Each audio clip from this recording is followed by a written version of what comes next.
吸引力法則根本唔使學，係與生俱來嘅。吸引力法則唔係攞嚟俾我哋，我發現我要吸搭藍色嘅跑車，紅色嘅遊艇，我要個靚女，我要佢有咩學歷咁，一般人係咁用噶嘛。吸引力法則，靈修嘅人有時可能好排斥，吸嚟吸去都係俗世嘅嘢咁。我想講兩樣嘢係冇衝突嘅，其實但係宇宙俾呢個能力我哋，唔係用嚟俾我哋過奢華嘅生活，係用嚟俾我哋檢視我哋嘅靈性去到咩 level。其實就係我哋要修行，成日講修行，其實要修嘅係修心啊嘛。係因為修行行為係俾你嘅心影響噶嘛。我嬲你先會打你噶嘛，我愛你就會想摸你噶嘛。所以我哋嘅行為係受住我哋嘅念影響噶嘛。咁你修行冇用噶，原來我內心依然係咁憎你嘅，我隻手想舉起啊，我想打噶啦，只不過我忍住。咁你即係個心都係動盪咗啦。Hey, what time is it? 加入會員頻道有咩着數？就係可以聽到嘉賓更多有趣又秘密嘅分享，仲有我會分享一啲生活上有所體悟嘅經歷。當然唔少得大家都好喜歡嘅 Tiffany 啦，佢喺會員頻道講咗好多關於外星人同埋 UFO 嘅資訊㗎。快啲加入覺醒家族成為會員，咁你就可以不斷提升你嘅靈性敏感度啦。大家好，歡迎收睇 Valentine。咁我前排咧就識咗個靚女，咁同佢傾完偈之後咧，就發現咧佢原來係呢個身心靈界嘅，咁就好勁嘅。咁又有幾個咧，即係範疇咧都好有心得嘅。咁所以咧，我就今日捉咗佢上嚟，就係今日嘅嘉賓啊，Carmen。多謝，大家好，我係 Carmen。係咁，我講一講啊，Carmen咧就有啲咩勁先啊？因為咧有一個題目都係我探討過，就係首先佢係一個家排系統嘅排列導師嚟喎，係嘛？你好似話係發牌俾人噶嘛？係，我有教排列師，即係教家排師添嘅。冇錯。OK， 幾勁係咪先？好啦，跟住咧就有呢個投射拆解，跟住咧我見到有 TM trademark 咗嘅，係啊，你發明噶嘛？冇錯。咁啊勁啦，有呢個原創性係咪先？其實個典故頗耐嘅，呢啲稍後再詳述。冇錯，咁同埋咧，你又有一個催眠師嚟噶啦，係嘛？我係催眠嘅發牌導師，仲係發埋牌先，即係你係老師嘅老師可以。冇錯。咁所以幾勁，有咩辦法唔捉佢？因為我年紀比較大。唔會啊，你大唔過我。咁但係咧就最有趣係咩咧？我上次同阿 Carmen 傾偈就係，咁你都有開啲課程噶嘛？咁佢話我諗你可以上嚟講下啲課程啦。佢話唔好講，我啲課程好爆。同埋咧，咁我話咁你有啲咩 message 想帶俾大家？咁佢話就係愛啊嘛，我見到好似係，即係宣揚愛呢樣嘢。其實成個身心靈基本上想讓人看見愛唔係稀有噶啦，即係好普及嘅信念啦。但係點樣落地運用或者係用咗之後真係成個生命睇到改善噶？因為有唔少人反映，我同屋企人講身心靈，佢哋以為我傻噶。又或者關係反而越嚟越決裂啊，好排斥屋企人太世俗啊，自己好身心靈，好似各走極端啊。但係其實我想講就係，我哋真係運用得夠流動，或者真係履行到愛嘅時候，其實邏輯上應該係關係緊暢順。係，所以我好想好落地咁看見愛嘅方法啊。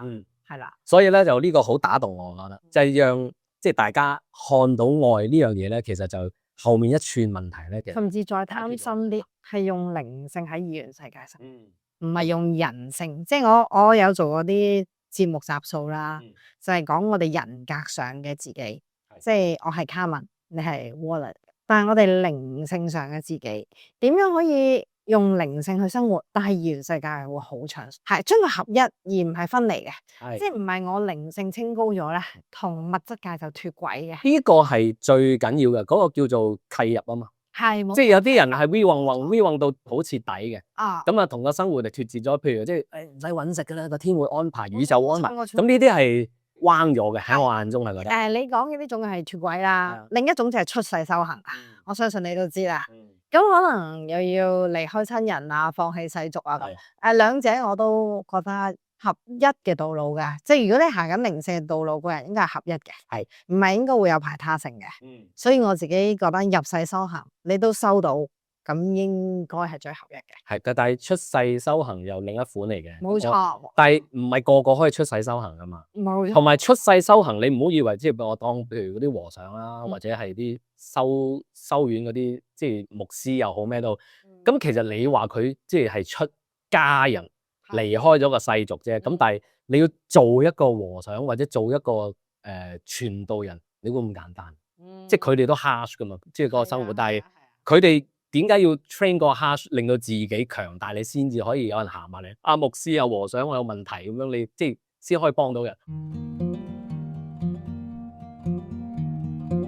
咁我哋今日咧就探討咩咧？咁因為有兩範啦，頭先見到係嘛，家排同埋呢個投射拆解。因為我比較有興趣咧，就係你冇錯啦，你創噶嘛。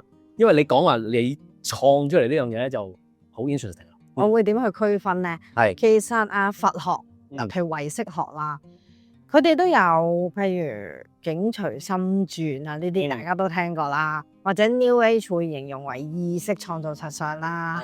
再口語化啲嘅就叫吸引力法則。咁我哋運用吸引力法則啊、意識創造實相呢啲啊，其實無非喺入門嘅時候，尤其喺入門嘅時候，我哋就唔係抱住修心嘅心態嘅。起碼我自己當日唔係。我自己喺人生谷底，低到低無可低㗎啦。可能又離婚啦，又有免疫系統病啦，醫生甚至建議我食抗癌藥㗎啦。咁總之哇，真係萬念俱灰嗰時，好多嘢發生。咁睇西醫又搞唔掂，睇中醫又搞唔掂。總之你講得出嘅，飲符水如果去扭轉生命都飲㗎啦。你都知道人迷惘嗰陣係點啦。咁你走去做乜咧？就睇哲學書。咁你哋好啦啦咧喺尼采啊、阿里士多德咁樣，就唔知應該攝咗本與神對話。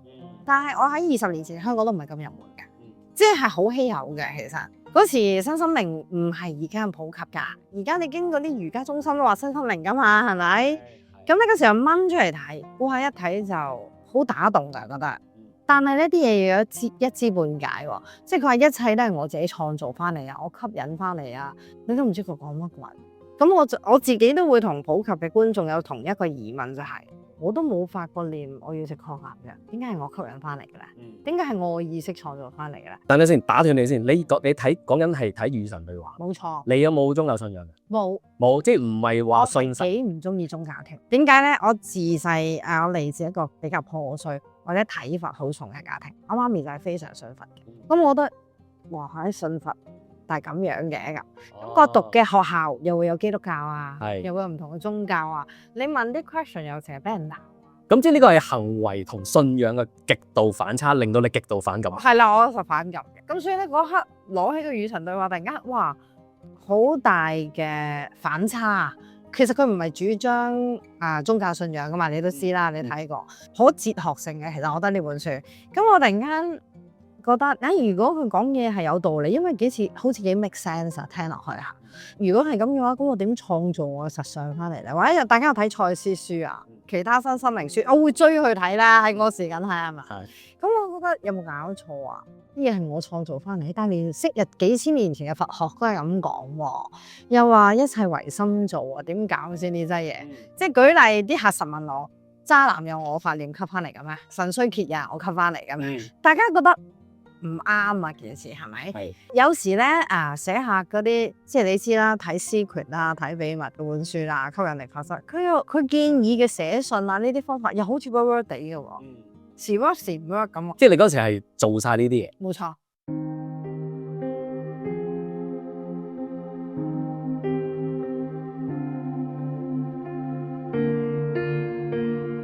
好啦，後尾咧就真係接觸唔同嘅療愈工具。當然排列同催眠呢兩樣工具，我視之為係工具啊！我的確係覺得扭轉咗自己身心啦，或者釋懷好多以前嘅傷痛啦。我哋而家叫糾結啦。咩叫糾結咧？人同人之間有一份愛噶嘛。你想象爸爸媽媽俾我哋嘅愛，爸爸媽媽好似水龍頭個水源咁，就灌輸啲水俾我哋，透過條水喉。咁但係我哋同佢相處，日積月累會有唔愉快噶嘛，無論大型定小型都係咪？好啦，可能細個都好信任爸爸嘅，個個孩子都係噶，因為冇媽媽爸爸嘅保護或者長輩啦、照顧者啦，冇佢哋嘅保護，我哋喺娃娃落地係冇辦法長大噶嘛。咁我哋一開始係好需要呢啲水源。但係隨住個相處，可能覺得你偏心啦，覺得你暴躁啦，覺得你自私啦等等，我哋係咪開始會排斥嗰個人啊？又或者戥媽咪苦啦，其實戥人苦都係唔流動嘅喺我哋眼中。點解咧？愛如果係流動嘅時候，應該係令我哋精力旺盛啊，好喜悅、好開心嘅。譬如我知你有太太，譬如昔日熱戀，我估你都試過啩。係熱戀曖昧嗰陣咧，最明顯我成日叫我啲客回憶翻昔日。熱戀嗰陣係咪行步路咧都蹦蹦跳啊，收個 message 都有暗笑啊，要忍住唔好笑啊咁。愛應該係令人向上有動力嘅，但係當我哋戥人苦，有冇留意我哋係個人鋸咗嘅，唔舒服嘅咁？呢啲叫下滑嘅愛。咁即係你講緊呢個係見到別人苦嗰個狀態，冇錯，戥我戥人苦。呢個係一個態度啦。你戥佢苦，佢真係慘啦。呢個唔 proper 嘅，唔流動嘅，呢個唔流動嘅。但係呢啲再解釋第日。好啦，咁當我哋本身好愛我哋嘅照顧者或者爸爸媽媽，但係隨住年月有時可能戥佢苦啦，排斥佢啦，覺得佢暴躁啦，就好似喺條水喉度打咗個裂，又打個裂，又打個裂。問題越多，啲裂就越多，個水流咪去唔到我哋度咯，嗰份愛咪唔再流通咯，嗰啲水過唔到咯。咁我哋嘅工作就係做咩咧？解開呢啲裂。讓人看翻見愛，重新看見愛，咁生命裏面啲嘢就會流通翻。你嘅意思係用投射拆解呢個我會用方案投射去揾出你喺日常生活嘅裂係如何形成嘅到底。哦，咁我知咗點樣形成啦。就算我話俾你聽，我假設啫。嗱，你話俾我聽創業唔順利，又或者利潤偏低，或者投資可能成日虧損，幾辛苦儲埋啲錢都會一鋪清咁。我啲客成日有呢啲問題噶嘛，或者親子關係好錫個仔，就唔知點解好反叛，大家都俾世俗困擾㗎，係咪？又或者周身病痛咁。咁我呢啲叫實相，一隻杯爛咗，又或者你個投資輸咗，呢啲咪實體發生嘅嘢咯。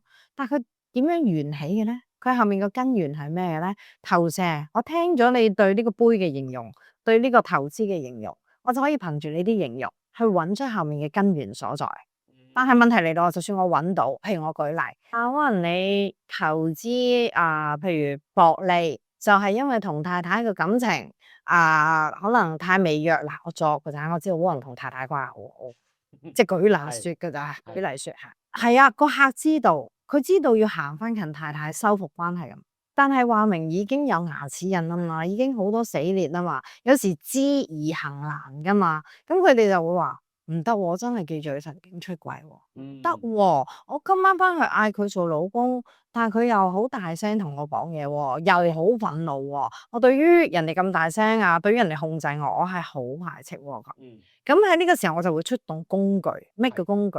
譬如用催眠幫佢釋懷，可能喺童年係邊個咁憤怒鬧你咧，令到你咁耿耿於懷咧？其實唔係淨係眼前嘅老公，可能係佢爸爸都係咁大聲鬧佢嘅。咁變咗每次老公一鬧佢，佢記翻起嘅唔係淨係老公呢7年嚟點樣鬧佢，係記得20年嚟爸爸點樣鬧佢，係仲有5年媽媽又係點樣鬧佢。咁所以每次係呢爸爸嘅20年加媽媽嗰5年加老公嘅7年，佢一諗25加7 32幾廿年啦，總之係咁咧，佢一諗就會諗眼前嗰人係鬧咗佢32年，咁變咗佢想做都喐唔到啊。咁所以呢個時候可能有時我就會用排列，有時我就會用催眠，去幫佢釋懷成嚿石頭。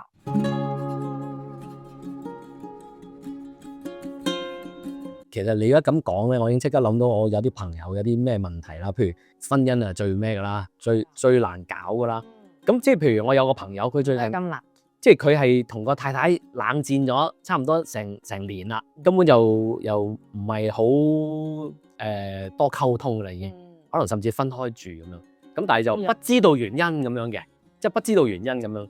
咁呢啲其實去到你度個 case，你點拆解咧？其實即係要問佢啲咩咧？即係你個 approach 會點咧？佢係直接想修復婚姻。譬如佢想修復婚姻啦。哦，咁我就會問佢最排斥太太點樣？你分開住係個動作嚟噶嘛？已經，但係其實後面有動念先會想分開住噶嘛？係。譬如我嬲佢大使，嬲佢脾氣暴躁，嬲佢自私，嬲佢啲乜嘢？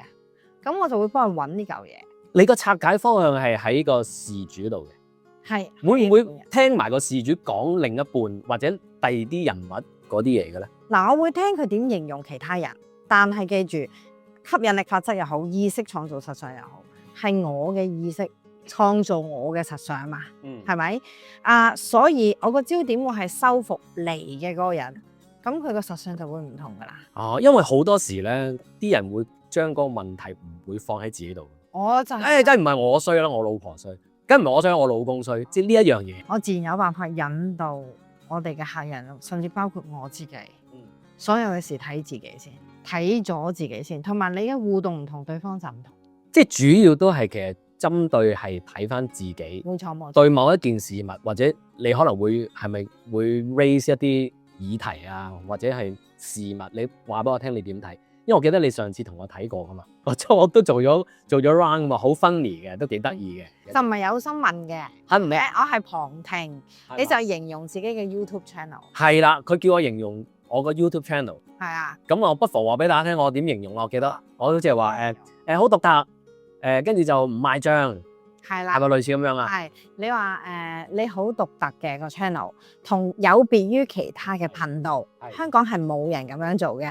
跟住你話仲有你唔賣帳俾其他人嘅，好多人揾你，但係你都會篩選過嘅。呢個係你表面嘅形容。咁我聽完之後都未出聲嘅，去到我啲同事同你溝通點樣剪片，係啦，咁我就聽見你要哇犀利啦！我形容為簡直係精心製作。又唔知開頭又睇一次，剪完又睇一次，聲又睇一次，字又睇一次。我幾時咧？總係咁，跟住咧覺得好重要嗰啲語句咧，又整近呢個鏡頭啦，又可能放大句語句啦，又放喺重點位置啦咁。哇！我聽完晒之後就知道，你喺親密關係裡面，你太太喺你眼中咧係有別於塵世間一般女子嘅。係啦，嗱，雖然係。即係佢講啱咗，太太一定要睇。係啦，咁但係點解咧？即係我就唔明當中嗰個機制。你譬如你創立呢一套 projection 或者你學習嗰樣嘢，點樣將我頭先噏嗰啲嘢，你唔使話即係好 exactly 係對咯。唔介意。即係嗰個機制，你係點樣可以聯想到？佢對個太太就係咁啦，咁樣。我唔知，我呢樣嘢點走出嚟嘅咧？你太太有別於一般嘅女仔嘅，同埋你哋都兩個或者其中一個都得，但係我估你係兩個嘅。點解咧？頭先你問到我形容阿 Warren 話佢每條片都精心製作，但係太繁複咯，我唔識形容翻出嚟啊。總之大家當係精雕細琢。係最主要係冇人嘅，因為自己一個做，所以就繁複。係佢謙虛啫，佢謙虛。我啲同事都有做片嘅，咁我雖然我冇唔識你咁落手落腳做，我都覺得你好用心，所以我好肯定咧，Warren係用心經營關係，又或者太太係用心經營關係。尤其我知你已經結婚20年啦。over 咗，超過啦！如果可以20年嘅婚姻都仲咁用心經營咧，我好肯定你好愛太太，同埋太太好愛你，佢哋嘅關係異常好，係咪啊？其實係30年噶啦，差唔多。我唔緊要啊，即係由拍拖到認識到結婚咁樣。其實20定30都仲咁用心經營，喺當代社會已經係好難。我大把客2年未結婚啊，可能同居已經鬧翻啦。係結婚半年已經離婚啦，可以同居7年9年，結婚半年就唔掂噶咯喎，係咪？所以已經係異常難得噶啦。點解估係你好用心經營，或者太太好用心經營，甚至雙向都得嘅？咁你就會有用心經營 YouTube channel 嘅呢個特質噶啦。OK，咁嘅。但係喺你個 case，我幾肯定係兩個都有用心經營。點解咧？因為我有睇你個 channel 嘛，睇到你嘅收看率噶嘛，你嘅收看率都好好啊。咁所以我知道係雙向咯。哦，咁呢個你會唔會可以 apply 落？如果嗰個人係譬如都係我啦，冇太太嘅，咁你可以就 shift 咗去，譬如用心經營，唔一定係太太，係啦，用心經營都得噶，或者屋企人咧，唔得，唔得，咁呢個就唔得啦。唔可以。點解咧？因為原生家庭，我哋咩叫原生家庭？我哋嘅出世當呢個茶壺係我哋啦，有爸爸媽媽結合去生我哋出嚟噶嘛。嗰個係我哋係被創造嘛，係依家唔係 YouTube channel 創造你啊嘛，係你創造 YouTube channel 啊嘛，咁所以一定要係親密關係，你去創造嘅關係。人生唯一可以創造嘅關係只有新系統。咩叫新系統？我揀一個伴侶，譬如我揀你，你揀我，呢啲係伴侶先有得揀㗎。喺成棵 family tree 嗰度得伴侶有得揀，你冇得揀爺爺。即係冇血緣，冇血緣，冇血緣嘅關係。係。哦，咁其實呢個就，而且你會同呢個冇血緣嘅關係孕育有血緣嘅下一代喎。所以你係有選擇。嗱，舉例，你揀邊個做太太，揀邊個做女朋友、男朋友、老公，你係有得揀噶嘛。係你有冇得揀做唔做 YouTube channel 㗎？你有得揀㗎嘛？仲有喎，你要去投放資源、投放時間、投放心機嘅喎。你去同太太可能追求佢，甚至同佢結婚，甚至決定生兒育女，係咪一齊放咗心血、放咗時間見㗎？所以只有明啦。創造嘢，只有新系統可以。咁你話係咪一定隱喻現任？唔係，隱喻前任 X 咁都得嘅，哦，冇，冇分別嘅。我冇。即刻諗，即係平時咧，其實學咗咧，出街咧，當然你保持緘默啦，你冇乜人都真係問下，係。因為你學咗咧，真係聽到好多嘢㗎。譬如可能你是但噏一句俾我聽，唔知點解我請人成日都流失嘅，我就會知道啊。譬如可能你離婚之後仔女唔睬你，流逝咗走咗，譬如移民唔睬你，又或者你有流產嬰兒食都唔要，我哋係好易聽到㗎。咁所以你唔好好多口，你聽到人哋啊，我啲員工成日流失，你就話點解你墮個胎啊？你墮個胎呢句，你喺個心度已經 get 咗㗎啦。我知㗎啦。即係其實去學咗你嗰套投射拆解課程，你就會變咗係咁樣嘅。即係嗱，會唔會但係我鼓勵係攞嚟療愈自己嘅，所以我就係話學咗唔好多事。即係好似啲相士咁係嘛？你識得睇相嘅時候，你下下見人就喺度，你下個禮拜又有血光之災啦咁樣。有分別。有分別。睇相，如果大家識五行八字，因為我學過㗎，真係。我亦都同其他師傅可能開個節目咁。睇流年風水八字有一個弱點，我唔會叫做啱定錯啊，冇呢樣嘢。有個弱點就係咩？譬如佢哋叫財星都係，但係財星可以係爸爸，可以係太太，可以係錢，可以係其他。投射就係投射，直出嘅。舉例，你指明我要睇投資嘅問題，只要你講到對個投資嘅投射，我好具體知係邊一個人㗎啦，直情。我有個學生個投資好獨特嘅，我記得佢有一次咁樣形容俾我聽嘅上堂，佢大量投放咗落一個衍生工具嘅，好啦，咁啊投放咗落去，咁啊當佢去到好低嘅時候啦，佢覺得自己有個投射就係咩？總係喺唔啱嘅 timing 做唔啱嘅嘢。例如喺佢高嘅時候投放啦，喺佢低嘅時候沽走啦，佢覺得又錯過啦、錯失啦，咁我就奇怪啦。如果高買你低沽咗，最多都係眼光唔好啫，點解會 timing 唔啱咧？咁我就估喺心裏面，應該係後尾佢沽咗之後再反彈，但係佢已經冇咗啦。佢就對自己嘅投射係咩咧？timing 唔啱啦，喺錯嘅時候進入呢個 market 啦，無論自己等幾耐啦，最後都係錯過啦、錯失啦。眼光唔好啦，甚至覺得自己嗰班嘢輸到入肉啦，血本無歸啦。嗱，大概幾句先。咁即係佢同佢另一半嗰個問題就係成日俾人呃啦佢，係咪咧？唔係，咁我就即刻問佢：你以前係咪有一個女仔極度深愛嘅？咁你覺得點解係極度深愛？極度深愛佢先會為佢付出噶嘛。係佢話輸到入肉啊嘛。係咯，仲係會等啊。冇錯，你投放咁大額，大定細係佔個人份尾噶嘛。因為我嘅1萬蚊可能係你嘅全部，亦都可能我嘅10萬蚊係人哋嘅冰山一角。但喺佢嚟講，佢形容輸到入肉啊嘛，咁即係好深愛啦。你咩好愛嘅女仔？你覺得進入段關係嘅呢個決定係錯嘅？佢話係。我話有冇覺得自己係唔適當嘅時候放手？佢話有。我話我想知道個女仔係咪最後翻咗轉頭回頭揾你？係。佢話係。即係因為人哋反彈啊嘛。冇錯。嗱，就係精準到咁㗎。哦。即係佢嗰段關係睇相咁估你話咩啊？你可能留唔到錢啊，可能啲人最興㗎衝官星，如果識八字嘅人就識聽。你可能同老公聚少離多，亦都可能離婚。OK， 亦都可能係感情唔穩定，呢好多可能，但係投射係冇可能。你點樣形容嗰個投資就 exactly 一模一樣，可以揾翻後面你曾經有一段關係係一模一樣嘅。等等先，我而家要搞清楚一樣嘢。佢而家你個學生，佢形容一段投資，同你 find out 到佢有一段感情。咁佢最 at the beginning， 佢個問題係咩咧？想改善投資。想改善投資。OK， 咁就係 find out 到佢有個女仔曾經好深愛。冇錯。咁就而家冇啦，肯定知冇開花結果啦。唔係喎，佢哋應該係修復翻喎，係啊。係咩？即係咪透過經過你嘅拆解之後，有翻啲新嘅進展？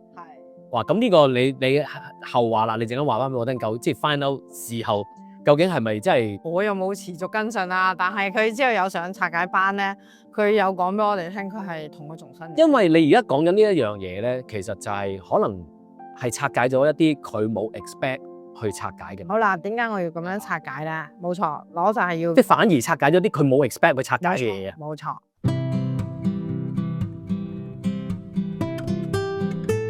但係點解要咁做咧？我就係想講個緣起啦。咁點解吸引力法則？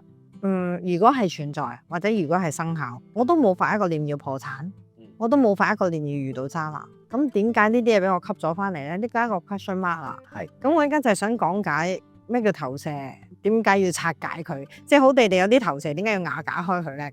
咁啊喺我眼中咧，吸引力法則又好，意識創造實相又好，唔係攞嚟俾我哋祝福許願。係改變物質世界，唔係咁樣用嘅。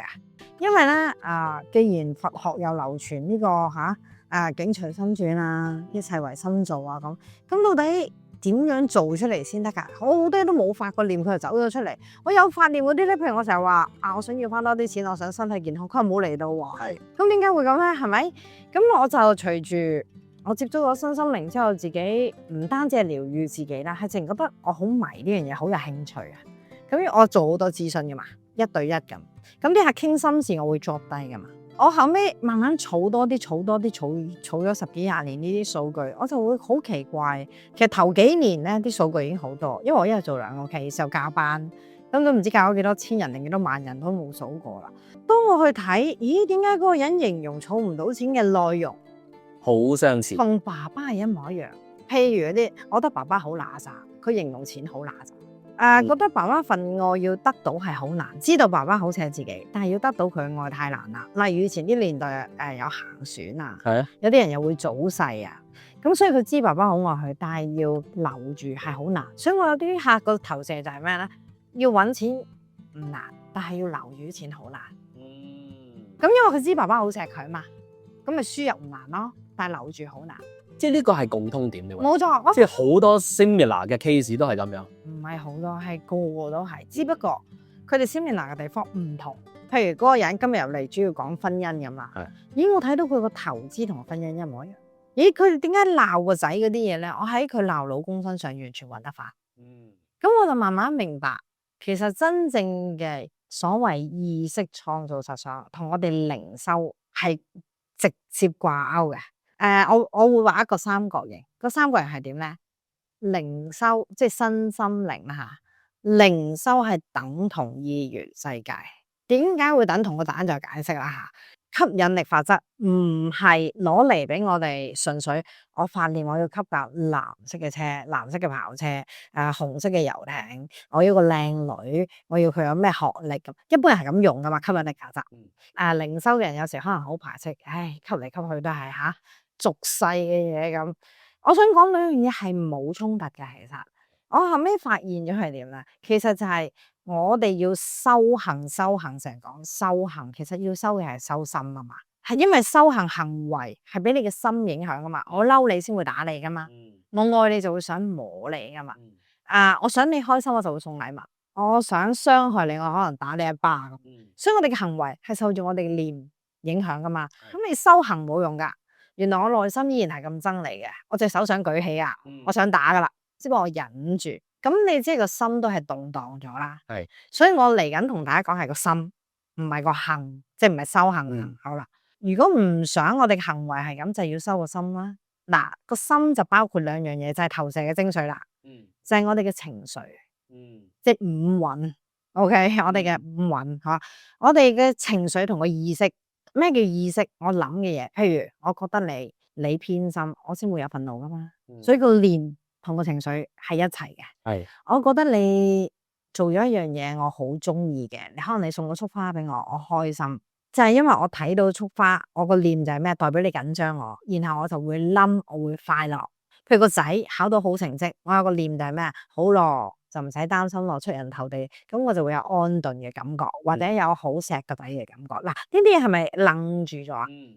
我哋嘅想法同我哋嘅感受，就係唯識學或者佛學或者我哋而家 New Age 講嘅意識創造實相。咁我哋嘅念一出，譬如好似我頭先個學生，佢困咗喺一段咁愛嘅關係，越愛嘅關係係越容易創造實相㗎。譬如你同樣有好多 X，有5個。越愛嗰啲創造實相嘅速度越快，冇咁愛平淡啲嗰啲咧，又唔係好顯眼創造到實相噶。我後尾研究到點解，你越愛，無論感恩嘅心情係咪越濃烈啊？憤怒起嚟係咪又越憤怒啊？即係舉例，如果我同你平淡如水，你要提出分手，可能我冇乜太大感覺噶。但係當你好深愛、好 care，就算佢冇提出分手，你都成日驚噶嘛。佢會唔會放棄我咧？佢會唔會走咗去咧？佢走咗去，我點算咧？就係一爸爸啦吓。有啲人原生家庭就係有原生家庭，我都唔想翻去。但係有啲係黏黏到感情好到，見佢年紀老啲，都好擔心佢噶嘛。嗱，所以同嗰種感情越深刻，我哋嗰個糾結通常就流動起嚟就好流動，糾結卡起嚟嗰陣就好卡。咁嗰個男仔咧，佢就係因為愛佢嘅程度好深，咁創造實相嘅力度咪好大咯。因為我頭先講過嘛，所謂吸引力法則或者創造實相嘅念個投射，就係包括咩咧？感受同想法呢兩樣嘢嘛。係你個想法越深，感受越強烈，創造實相嘅力咪越大咯。你想象就係類似想法越深，感受越深，就係俾你嘅麵粉越多，你可以製作嘅麵包自然越多啦。但我同你一齊都係淡淡然、平淡如水，你俾兩茶匙麵粉你想你整啲咩出嚟咧？佢好深愛嗰個女仔，呢個係佢個想法啦，係咪？或者係佢投射嗰樣嘢啦。你話講創造實相，佢個創造實相就變咗喺個股票市場嗰度喎。係啊，係嘛？係啊，即係你嘅意思係咁樣啊？冇錯，即係佢有一段關係，嗰段關係嘅感受，佢就會創造咗某一個實相喺另一個唔拉家嘅嘢。我正想深入講呢。OK， 一般人以為創造實相就係點樣？Secret 教我哋係點樣？譬如你想今年出花紅，就攞封信寫，我要5萬蚊、50萬、500萬，或者升30%，逐個 point form， 或者之前要 picture 佢出嚟，之前有感受嘅，已經開緊條鎖匙，上緊架跑車，係咁噶嘛。係咁啊，一般人覺得吸引力法則準就係我許咗願，譬如你又當呢封係許願信，我許嘅願佢成真咯，咁就叫做吸引力法則準咗咯，係咪？咁許嘅願佢唔成真，我哋就覺得係流嘅今次 work 嘅今次。我想同大家講，吸引力法則唔係咁樣運作，意識創造法則唔係咁樣運作，甚至吸引力法則根本唔使學，係與生俱來嘅。因為我哋要嚟靈修啊嘛，我哋點知自己個器皿？大家當下，譬如卡文咁，我點知我卡文嘅呢個載體？我今世借用呢個身體嘅啫，係咪？我哋嚟修我哋嘅靈性噶嘛？你嘅節目應該方向都係講靈魂噶嘛？係咪？好啊，我哋嚟修我哋嘅靈性，借呢個軀殼站住嘅啫，係咪？好啦，我點知我修成點啊？我好多人都傾個指標，係啦，我成日都話，我同你講乜都得噶，我開5萬，或者我超脫嘅啦，我聽好多噶做呢行，係咪？但係你點去印證咧？就係憑外界，呢個外界就係一塊鏡去觀照嘛。我哋成日咁講噶嘛，真係觀照嘅時候，你就睇下，其實錢又係反映你嘅內在，投資都係反映你嘅內在。甚至今日有人打你荷包，你跌咗一條鎖匙，都係反映你嘅內在。係小事如你跌咗條鎖匙，大件事如你輸咗間屋。你識到個太太，定一下子係有個路人甲撞到你個膊頭，冇一樣嘢唔係你吸引翻嚟嘅。當吸引力法則 work 嘅時候，你唔會係大事先 work， 小事唔 work 噶嘛，或者小事先 work， 大事唔 work 咁，唔會咁。一般人覺得唔 work 嘅原因，我解釋到嘅。佢哋點樣覺得唔 work 咧？就明明我話我要賺多10萬蚊，點知我就俾人扣人工，咁咪唔 work 咯？一般人係咪咁諗噶？咁係因為大家以為見到流星雨飛過許願，哇成真啦！佢許願嗰下先計，又或者生日我哋又許願噶嘛，苦咁吹個蠟燭係咪？又許願啦，又或者夜晚祈請祈禱meditation 啊，總之咩都係啦。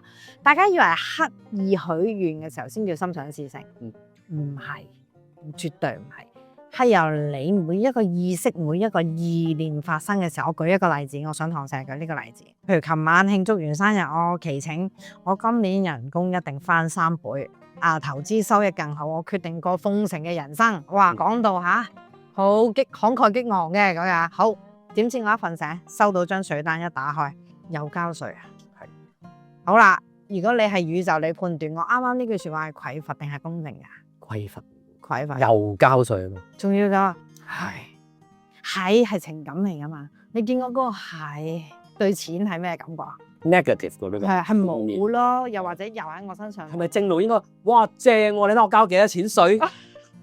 係嘛？有得交稅幾威係咪？係咪應該咁樣？嗱，我自己咧，我覺得流動嘅狀態就係淡淡然咯，即係等於你同太太一齊耐30年，你見到佢已經會回心微笑，你唔會話哇正喎，真係識到你，你已經唔會咁噶啦嘛。翻去試下反而好偽裝啊！啱啱翻去試下先。你唔會每朝早瞓醒都然話哇，竟然識到你，你唔會咁㗎。係嗱，咁樣反而係有啲浮誇啦咁樣。浮誇，但係開頭係要咁，因為我哋個回路咧，大腦有記憶噶嘛，佢窮開。係你係要揾啲勁啲嘅嘢去覆蓋嘅，初頭係要。係。但係當你流動開嘅時候，你就唔會咁浮誇啦。哦。係啦，咁我都話我未完㗎，我一朝睇到稅單又交稅啊。好咯，到我刷完牙、洗完面，望下個衣櫃，唉，真係又唔夠衫着。唉，不過算你而家做西裝好貴，咁我又發緊一個豐盛定匱乏嘅年物。梗係貴咗啦。匱乏，我又行落街咯。唉，幾時先可以換大啲間屋啊？而家啲物價咁貴，追極都唔會追到噶啦，人工又加，匱乏定都係負面仔啦。負面好。啦，一路負面仔。我哋出到街食早餐喎，咁明明我想食 A 餐嘅，唉，但係太貴啦，同埋嗌咁多嘢都食唔晒，真係又嘥晒啲錢咁啦。咁又匱乏定匱乏？係冇得救呢度有，應該 keep 住係匱乏噶。唉，又或者翻到公司啊，見到同事用個手袋靚過我啦，咁或者揸架車好過我啊，跟住好叻咩有錢。好啦，咁我對錢係投緊美好嘅一票定係差啦。差好，我哋日常生活係咪咁樣互動啊？活動啊，係應該話，大家要知道意識創造實相就係，總之出自你呢個器皿，你當自己係收音機咁，你吞緊咩頻道，散發咩能量就吸啲咩翻嚟嘅，就唔係等你許願嗰陣先計嘅。係時時刻刻，每一個念心想住啲乜嘢，心想事成，唔係等你祈禱祈請許願嗰陣，而係每一個思想啊，心想事成係你個心想什麼就成是什麼，咁叫心想事成。咁所以如果你許願個百分比每日只係許15分鐘正面嘅願，我覺得都好多啦，好少人坐低喺度發正念發15分鐘咁。好難去統計咯。係啦，冇靈修嚟講，好你即係話你要 keep 住自己都係一個好流動嘅狀態。即係譬如我買乜都係會心微笑嘅，甚至可能我去餐廳食嘢，覺得啊人哋都辛苦啊，我俾多啲 tips。我想呢個世界永遠都雙贏嘅。舉例買鞋咁，我甚至之後一睇到，哇呢對鞋真係好靚，啊不過唔好買啦咁貴，等特價先啦。咁你覺得我一話等特價係豐盛定係匱乏？匱乏啦，我就唔止㗎，啲客就會點啊？啊不過好衰啊，真係等特價，到特價真係冇我碼㗎啦。好嘢通常唔到我，係咪有呢啲念頭？甚至我格價格多幾間先啦，性價比啊嘛。因為啲人啊做生意實呃錢啦，我唔格多幾間，話俾人揾品。其實我哋好多呢念啊，就係咩啊？俾人揾品啦，要格價啦，好容易遇到奸商啦，呢啲通通都會創造你下一個實相。咁我想話俾你聽，我冇啊，完全我都冇㗎，完全係咯。你講嗰啲嘢係另一面嘅喎，即係你譬如話見到對鞋咁貴，買咯。係，我都係，你中意，即係你中意就買。係咪你中意你想要咁你咪做，同埋你講緊呢我個，知道你生活關係好流動，你唔好講你啊，所以唔好再講啦。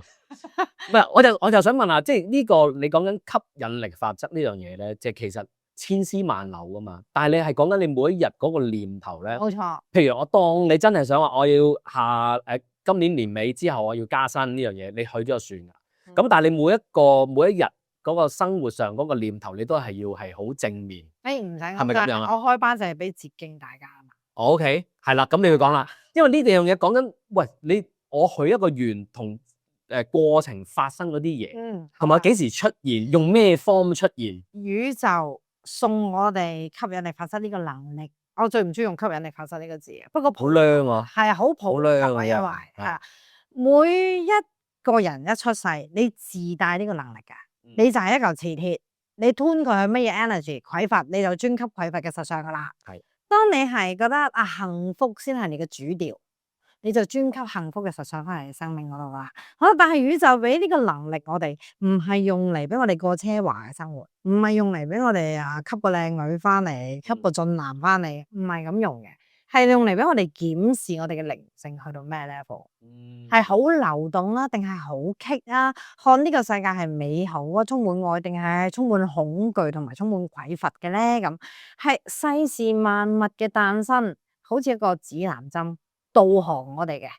你睇下，你行出街，左腳棘右腳，右腳棘左腳，錢又唔夠，人事又唔好啊，同人際關係又差咁，就係話俾你聽，你個內心承載緊啲乜嘢？明。咁打斷你先，咁即係話，如果我一路都好好嘅本身，突然間行衰運，或者我即係遭遇不測，我應該要檢討下，究竟我最近我個心念出咗咩問題？冇錯，我諗緊乜嘢？呢個就係我工作。點解我導致？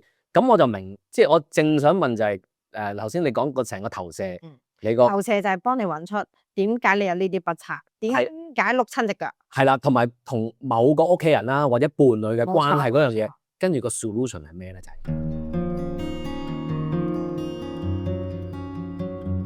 好多事情，你覺得好棘嘅事情，可能都係同一個源頭嚟㗎。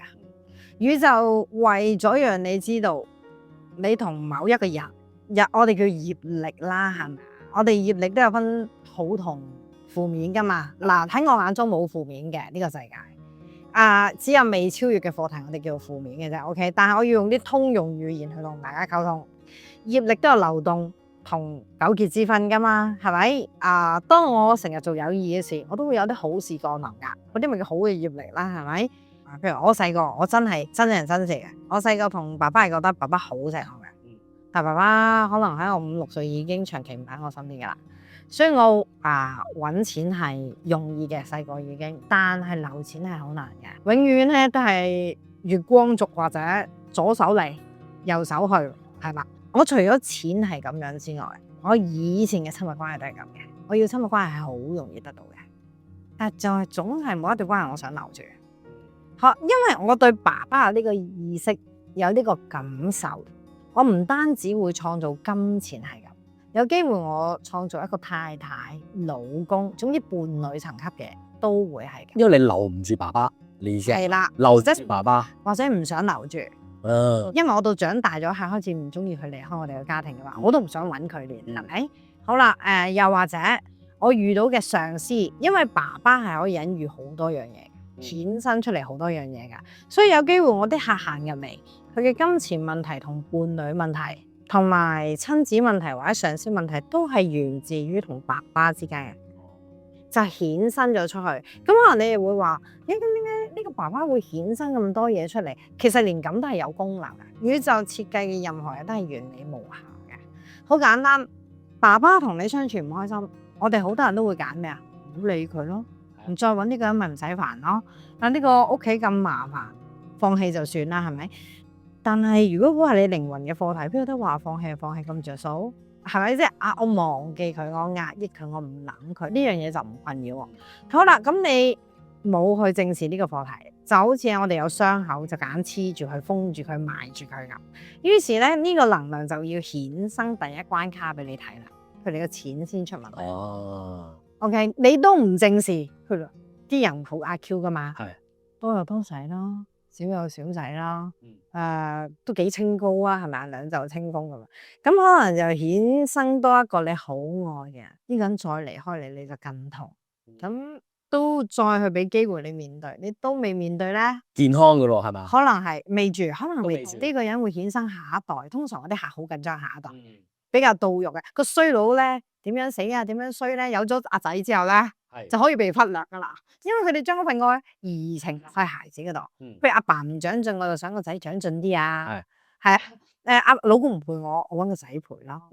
所以到個仔娶老婆又妒忌啦，又衍生新課題啦，跟住又搞埋個孫咁樣啦，又捉緊個孫啦。所以啲課題咧就可以蔓延啦。如果你都唔面對，通常去到病。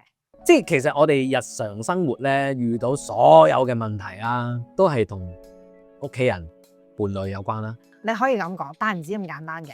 一般係最密切喺成人世界，最密切就係伴侶關係。但係伴侶關係點樣好受制於你嘅原生家庭，而且仲有一樣嘢都係好大嘅力嘅，就係早孕。我哋講嘅可能爺爺啦、嫲嫲啦、阿太啊、太太呢啲啦。咁一般人可能覺得，我都冇見過爺，我又冇見過嫲，點會受佢影響咧？我唔識佢㗎嚇，我有啲客好絕話㗎，我冇見過佢，唔識佢。嗱，但係一樣嘢大家無可否認晒，我哋唔好講能量咁 V 話。舉例，你嫲嫲天生係藍眼睛或者攣頭髮，你又天生攣頭髮，你覺得正唔正常？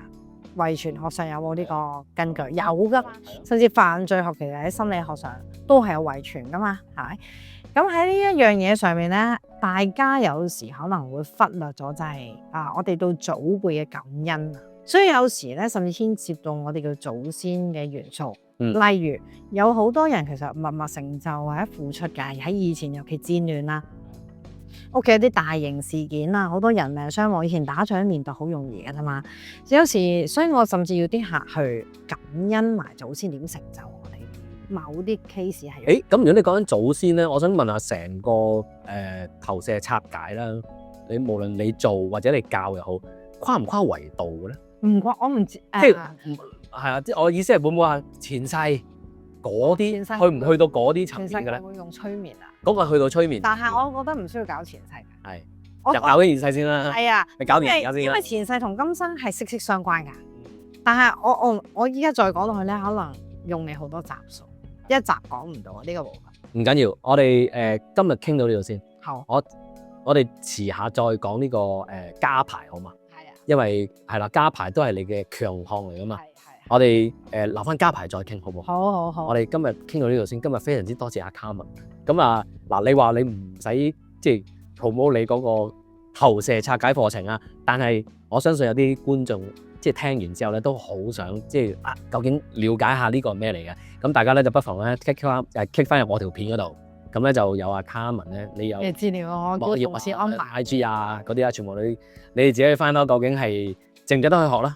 係，因為我經營social media 比較弱，係可能叫同事俾資料。係啦，我哋下次再同 Carmen 傾過。使用接地產品有咩好處？就係可以改善睡眠質素，減少某啲炎症，促進血液循環，舒緩肌肉關節嘅疼痛，同埋維持心臟嘅健康。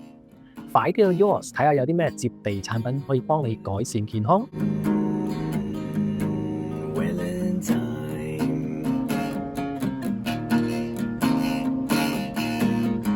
Hey, what time is it? You know it's Willen time.